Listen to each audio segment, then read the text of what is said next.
Shalom and welcome to another in our series of podcasts from Temple Beth Am, a dynamic center for conservative Judaism in Los Angeles. This is a recording of a Shabbat teaching by Rabbi Adam Kligfeld and Rabbi Rebecca Schatz. There's no source sheet that went out, but we're going to be referring to a lot of sources, but almost all of them are in the Chumash. So if you have an Eitz Chaim Chumash, please keep it in front of you. And if you don't have an Eitz Chaim Chumash, we won't just call pages, we will give you chapter and verse. There'll be one or two sources that we're going to look at that you'll just have to listen to, but most everything will be in the Chumash itself. Here's how I want to begin this. Some of you know, because I mentioned it with some frequency, that of the people that I love to read and listen to, and that changes as I change. I go on kicks of reading sometimes the entire canon by one author, and then I move to the next author in the nonfiction world. Right now, I'm definitely in a Malcolm Gladwell fix and enjoying his writing, which I always have, and particularly his podcasts. He has a phenomenal podcast from a couple of years ago that tries to understand the difference between classic modern rock and roll music on the one hand and country music on the other hand. Raise your hand if you're a country music fan. Some of you. I can enjoy it here and there. I don't think I've ever intentionally bought a country music album, but I have no expertise in it. But sometimes a country music song will appeal to me. And what Malcolm Gladwell notes is that so much of country music, when you listen to it, it makes you cry. Much more frequently, I forgot what study he showed, than listening even to weepy-ish songs from the rock genre. Mm-hmm. And he goes into an hour-long investigation as to why. And what he pulls out from this investigation is that the difference between rock music that focuses on sad themes and country music that focuses on sad themes is that the former, in general, stays in generalities, broad images, broad themes about sad things, whereas the latter is hyper-specific. You listen to a country music song about illness or a breakup of a relationship or the tensions in a friendship, and you get very specific imagery and very specific descriptions of what's happening. In most rock music songs over the last 30 or 40, 50 years, the composers of the songs are hovering in general descriptions of those painful parts of life or painful parts of relationship.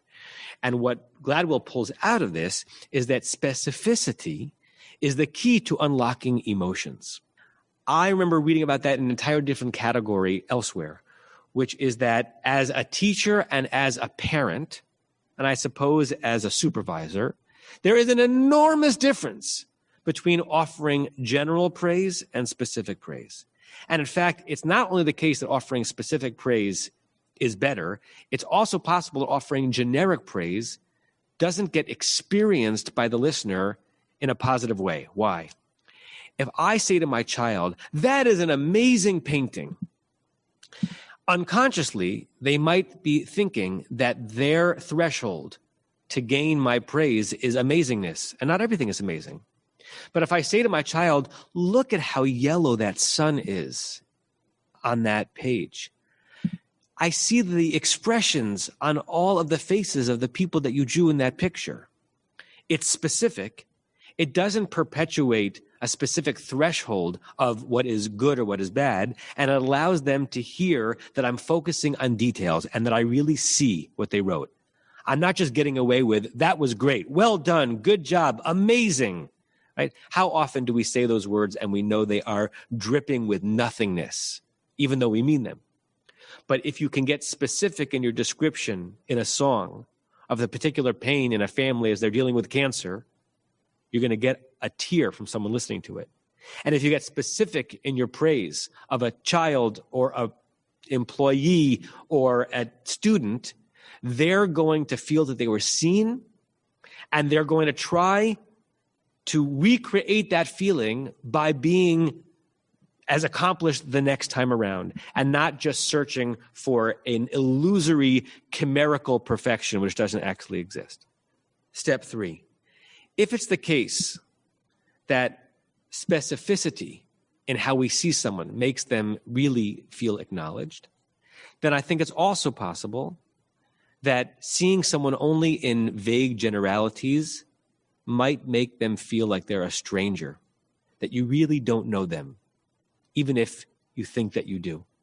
And the reason why I bring all of this in is because Rabbi Schatz and I want to zoom in on some scenes in Parshat Miketz, including some that Marshall read, that through verbal cues indicate to us that the Torah is concerned with and interested in the relationship between being known and being a stranger, being seen and being obscured. And it has to do with the specific things that we know and note about another person, who they are, what they look like, and what they stand for. The verbal game has to do with roots, and you know that I love Hebrew roots that are not etymologically connected. I want to make that clear. Sometimes I play with roots that are etymologically connected, but are alliteratively, there's alliteration there. I don't know how to fit that into an adverb, connected, right? So most Hebrew roots, sometimes you can make associations between the first two letters of similar three-letter roots. Sometimes it's two letters of a root, but it's the last two letters of the root that are being played with, not the first two. That's the situation that we're in here, and therefore I don't think they're etymologically sourced, but I think that the Torah is composed in such a way for us to pay attention to them. And the roots that we're talking about are lehakir, to know, and lehit naker, to become a stranger. The root of lehit naker is nun, kaf resh, nochri, someone who's foreign, who is either not seen or seen only in very convenient ways by the person who wants to see them and keep their foreignness. And lehit naker is to make yourself strange, to allow yourself not to be seen. And lahakir is to notice specifically what someone is and what something is. This relationship, this dance between those two verbs begins in last week's parsha. It actually begins earlier, but we're only going to, because this is a half an hour-ish teaching, not an hour-long teaching, we're going to cull from the many verses we could have looked at. Look briefly at chapter 37 of Breshit, verse 32. Page 232 in the Eitz Chaim. Going back to Parshat Vayeshev. This incredibly emotional scene that a country music composer could have written a beautiful song about. When the brothers bring the evidence to Yaakov that Joseph is gone. Andrew Lloyd Webber wrote about it. Andrew Lloyd Webber, and it makes me cry.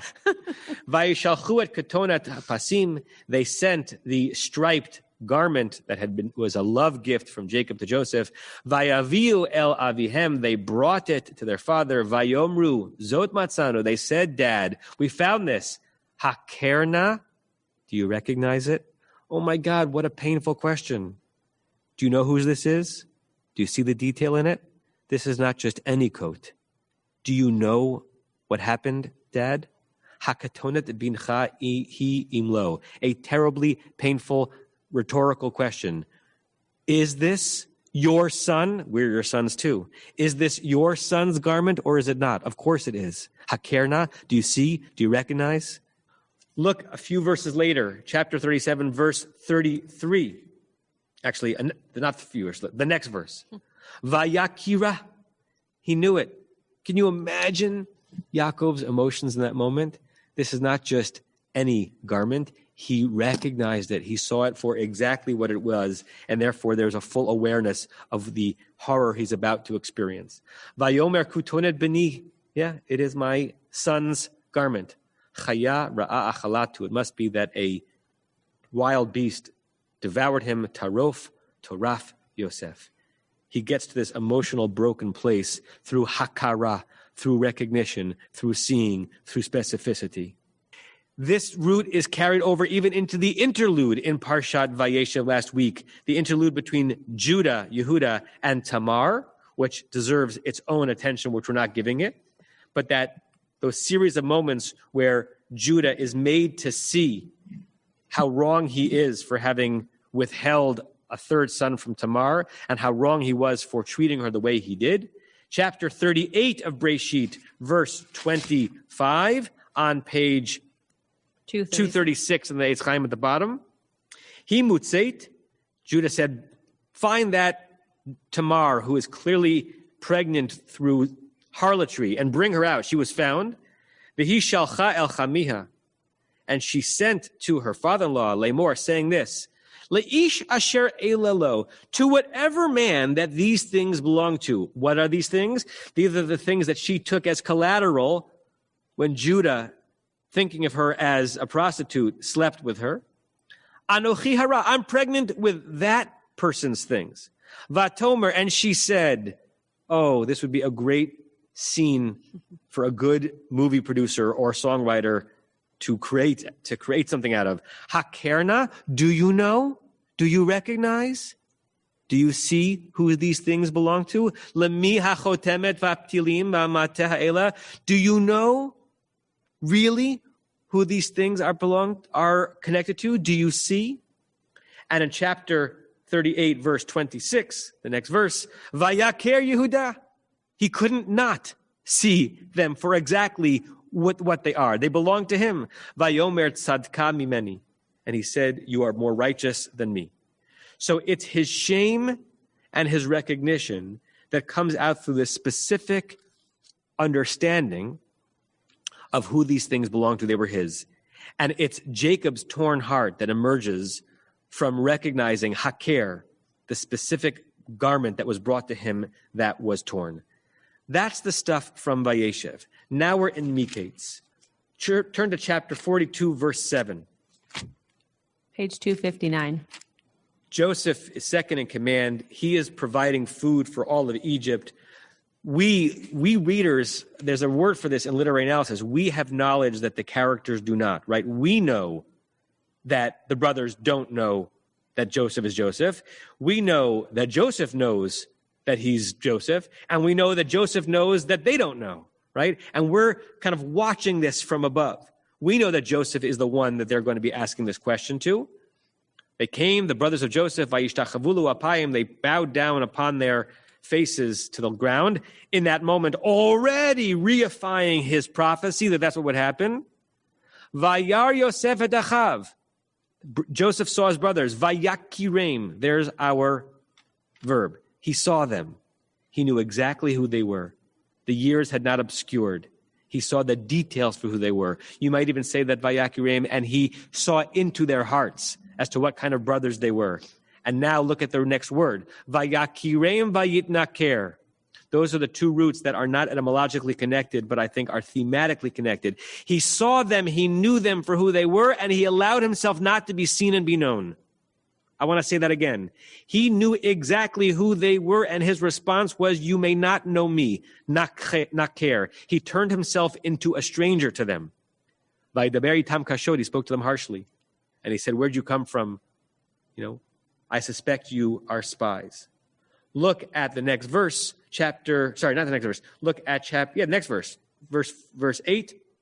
Vayaker Yosef et achav, that Joseph knew his brothers. Vehem lo hikiruhu. They did not know him hikiruhu because he had made himself into a nochri, a stranger.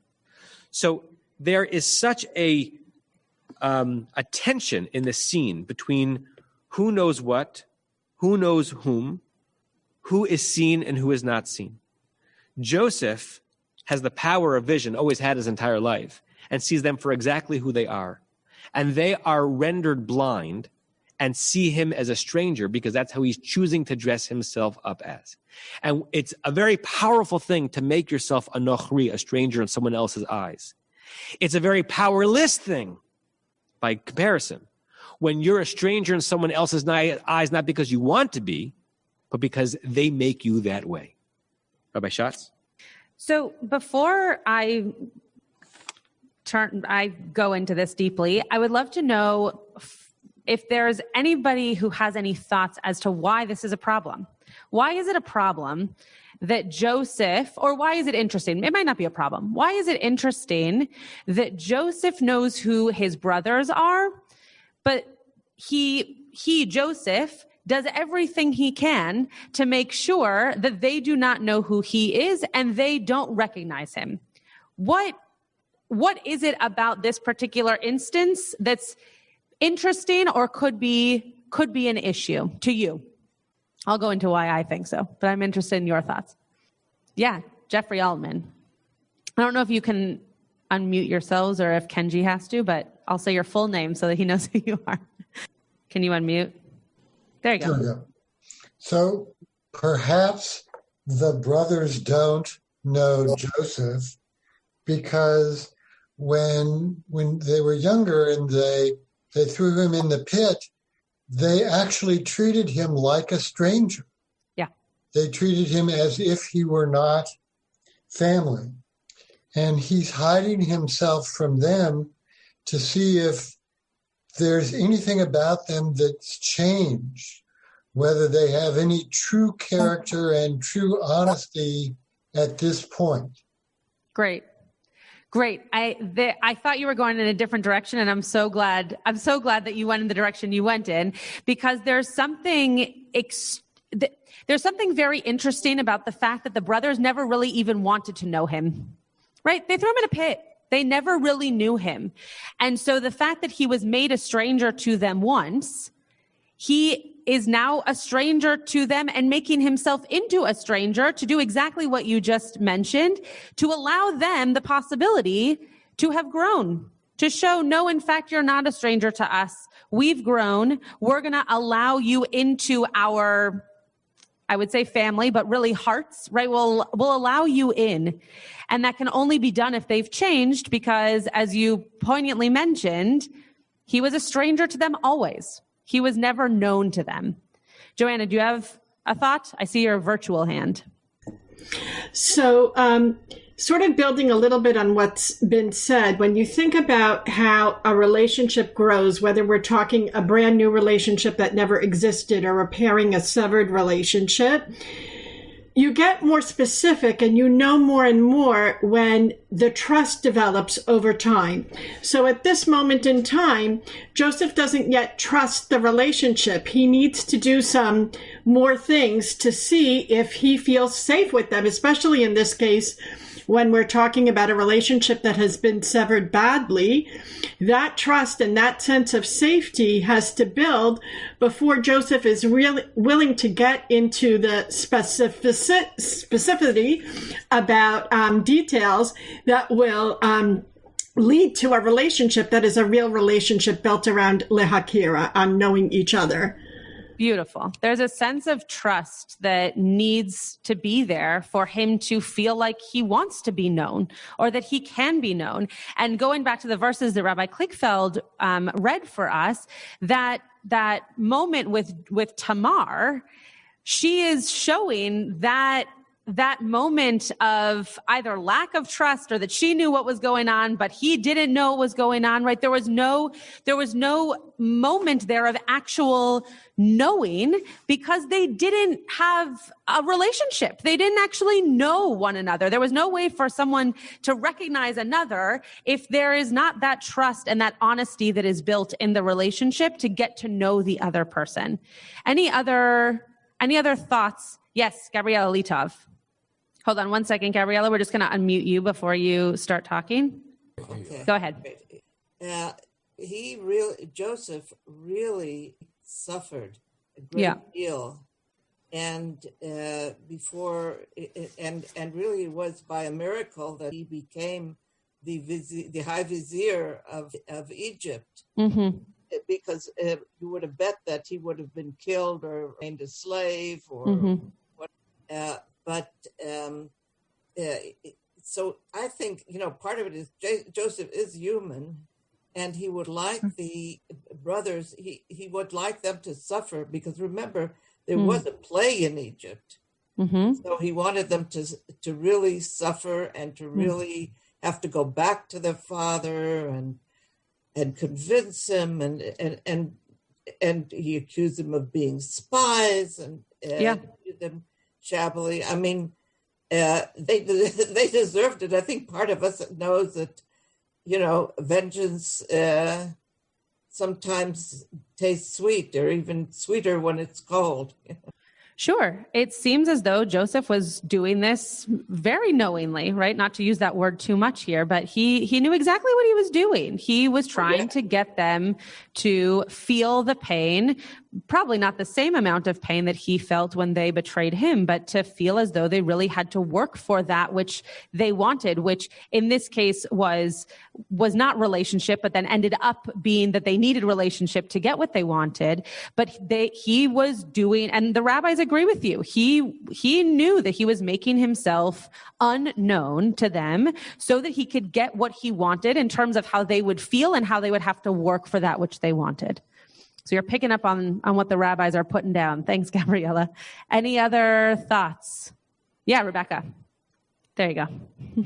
I think what's interesting here is that he doesn't accuse them of being thieves or any other crime, but rather spying, which again goes back to the knowing and unknowing. And instead of it being a positive thing that they're coming to know him in a good way, he's sort of bringing out the ugly part of getting to know someone when you're not supposed to. So I thought it was interesting that plays into those two words as well.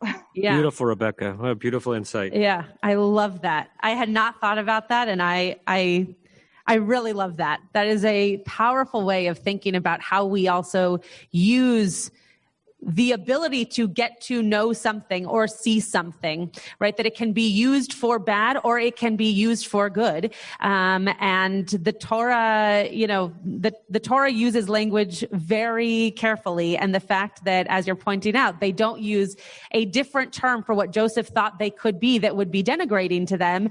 He uses a way in which seeing something or knowing or recognizing something could be used for evil or could be used against something else. It's even more interesting if I can interject in the Hebrew, because the Hebrew word for spy in the Torah is a meragel. Right? Meragel is from regel, a leg. So to be a meragel is to take yourself somewhere in an exploitative way, right? Yeah. It's to go somewhere to a place or to a person and exploit what you see rather than to see the person or the thing for what it actually is, right? And and that of course gets a lot of play later on in the Torah when the Meraglim go into the land of Israel, and some of them see the land for what it actually is, at least the way the Torah tells the story, and 10 see it just the way they want to see it. Beautiful, Rebecca. Yeah. Barbara's hand is up. Yes, Barbara, you're going to be our last one so that we can move on. But first, I want to know what you're eating, Barbara, because I'm hungry. No, you have to unmute yourself. Barbara, unmute yourself. You didn't. You're muted. There was a second of unmute. Yes, somebody then muted me. I'm eating pumpkin seed. Delicious. B'tei avon. The bracha is borei pri ha'adama. Okay, go ahead. Yeah, thank you. I just found them in the cabinet. We bought them a long time ago, and they're so good. Great. I think it's not surprising that the brothers didn't recognize Joseph. Because they thought he was dead. And then they come upon this very important man wearing Egyptian robes, looking like an Egyptian because of the way where he's living and where he is clothed. Yeah. And so it's not surprising that they didn't recognize him. I think that was an important thing, that they couldn't recognize him. They could have just thought, oh, he looked like my brother, but there's no way he was my brother. So they wouldn't even suspect it. Great. So you're picking up on a really important part, and it will jump into what I'm going to share in a moment, that the important piece of them not recognizing him was that they couldn't imagine that it could be him. Right? Even if he looked the same, the rabbis, I was mentioning this to Rabbi Kligfeld yesterday, the rabbis have a very good time talking about how he didn't have a beard when they saw him last, and now he has a beard, and so the brothers didn't recognize him. That didn't feel so compelling to me, so I didn't focus on that. But the idea here that they couldn't have imagined, whether or not, as you said, whether or not he had similar features, they couldn't have imagined the position that he was now in. They couldn't have imagined that their brother, who they threw into a pit, whether or not they thought he was dead, that he was put to such a low place physically that he could be now brought up to such a high place and in a position to help them. That to them is just completely crazy. How could that be their brother? They would have never even thought to imagine that. So I'm going to bring a few commentaries before I pass it back over to Rabbi Kligfeld. The thing that is most interesting to me about this verse, that some of you have touched on, is this idea that it's important for us to know that they didn't recognize him. Right? Why would the Torah mention it if it wasn't important? And why is it important? Why do we need to know, as the readers of this story, that Joseph knew them, but they did not recognize him? And to go one step further, that he made himself unrecognizable in all the ways that he treated them and he dealt with them in front of him. So Ibn Ezra has a beautiful commentary on this, for which he says he knew immediately, Joseph knew immediately that they were his brothers. Right off the bat, they stood in front of him. He knew, those are my brothers. But only after he examined them more carefully did he know who was who. He needed to spend time getting to not just look them over and say, oh, right, my brother Levi had a freckle on his right cheek, but he needed to actually remember who they were. He spent a lot of time away from them. And so sure, he saw them and knew those are my brothers, but he didn't actually know them. He didn't actually know who they were until he really spent time with them. And then one more piece here from the Or HaChaim says, when Joseph saw them, he felt as their brother and displayed friendliness towards them. It was only from the brother's side that he appeared as a stranger. And this gets back to Rabbi Kligfeld's introduction with the country songs, for which my dad loves country music, so I know it very well. That there's feeling there. He felt as though they were his brothers. He didn't necessarily, at least according to the Or HaChaim, he's not saying, oh, they look the same, but he feels a sense of camaraderie. He feels like they are family. He feels something for these people that he needs to now take care of. So in that way, he is recognizing them because he feels something for them that he hasn't felt for anybody else except for them. And the brothers, why do they not know who he is? Because they don't feel anything towards him. They don't see him as their brother, as Joseph, as this sibling. Even if they felt jealousy, that would be a feeling. But they don't feel anything towards him. So maybe it's that knowing is having that trust, having that honesty, having those feelings, knowing someone well enough that you don't just see them and say, I remember your name because I recognize your face, but that you actually know them. You actually know how you feel when you are around them and how you feel when you can feel with them, right? When you can know what they are also feeling. Maybe that's what this recognition is, a higher recognition than just you look similar, but actually being able to feel for this person or these people a way in which you haven't for others.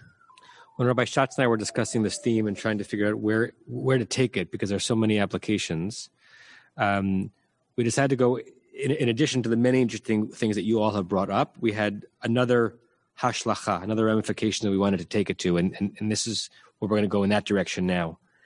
It has to do with the fact that we make choices, like Yosef made a choice. We make choices that govern the extent to which the people in our presence feel seen or feel a stranger in our presence. It doesn't just happen by itself. And this notion of being seen and being a stranger as being opposites that are very, very close together is interesting as well. One of my friends and teachers, Rabbi Jack Moline, says that in Jewish thought, the way we should think of opposites are not as 2 points on the opposite end of a straight line, but many Jewish opposites, like tameh and tahor, those categories of clean and unclean, which it's a terrible, pure, impure, terrible English translation of those phrases. They are the opposite ends of a certain spectrum, but Rabbi Moline says the way you should think of them is as if that line were curved around, and so the opposites are almost touching each other, to let you know that, right, like just has laughter and crying are the opposite emotional reactions, and yet we know that they're very, very keyed in together. So to know and to not know are the opposites. And in this scene, they're being brought very close together.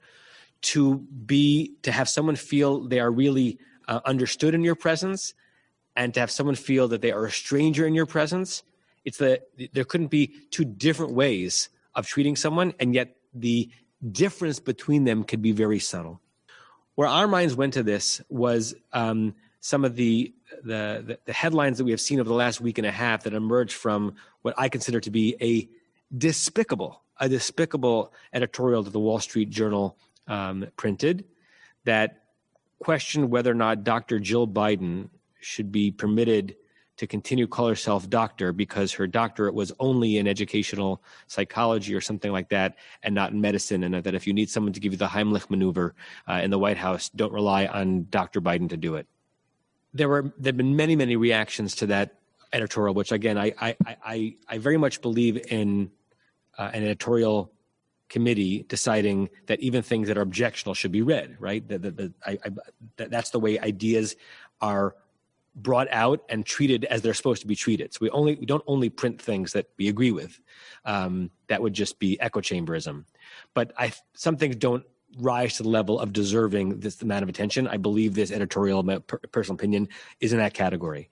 But it actually has created a wonderful conversation that has to do with, first of all, the gendered way in which this often, not entirely, but often emerges, right? How women in our society and women in certain categories of educational achievement have to fight for their titles in a way that men do not have to. And how easy it is, sadly, how easy it is with your choice of how you address someone to either make them feel totally seen, totally beheld, totally recognized by you, or be turned into an utter stranger. And we talked about that in our own life as rabbis, right? And again, some of this is gendered and some of this is not. I'm just going to name it. For reasons that I think emerge both from good intention and also from some part of this broken part of our society, Rabbi Rebecca Schatz, who loves her name Rebecca and also loves that she earned the title rabbi, is most often referred to as Rebecca in our communal setting, when most people would not refer to me as Adam, even though I like my name, right? Some of that is indeed gendered, and we're still in the first 2 generations of women becoming rabbis in the conservative movement, and we notice it. I don't think people have like nefarious intentions when it happens, but there's a way in which we choose to call someone by what we want to call them rather than what they have chosen to be called themselves. And that instantaneously turns that person in our presence into a stranger, right? I'm not wagging fingers at anybody on this screen or who's watching. I want us to raise our awareness of what is held in our hands when we're in someone's presence and we're choosing to call them by what we want to call them rather than what they want to be called themselves, right? Is there anything more elemental than owning your name? Particularly if you've earned a title, is there anything more elemental than being addressed by how you know yourself rather than being addressed by how you want to know me, right? There's this wonderful phrase, we think we see things as they are. We actually see things as we are.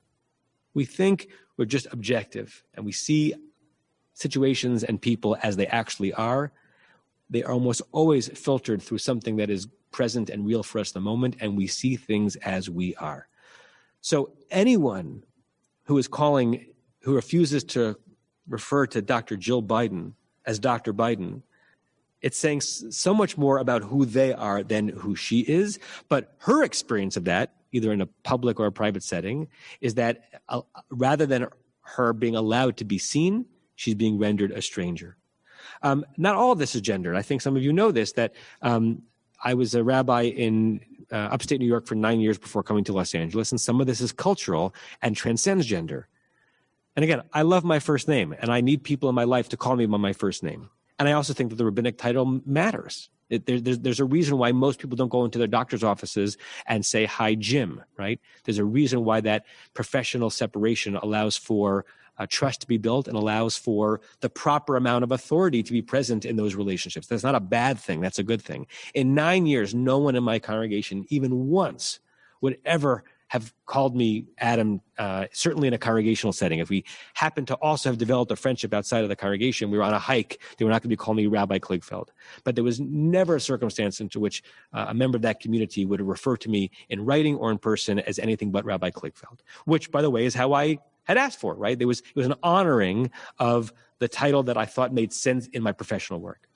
Los Angeles is different than New York. That's not a bad thing. It's just a thing, right? And so I'm now here 12 years, and they're still members of our community. And I'm not offended by this. It doesn't hurt me, but it's an interesting thing to recognize, who, even though it's very clear that I sign my emails Rabbi Kligfeld or R-A-K, and I'm known in the community as Rabbi Kligfeld, who in rabbinic settings, not in personal settings, will use my first name. Again, I love my first name.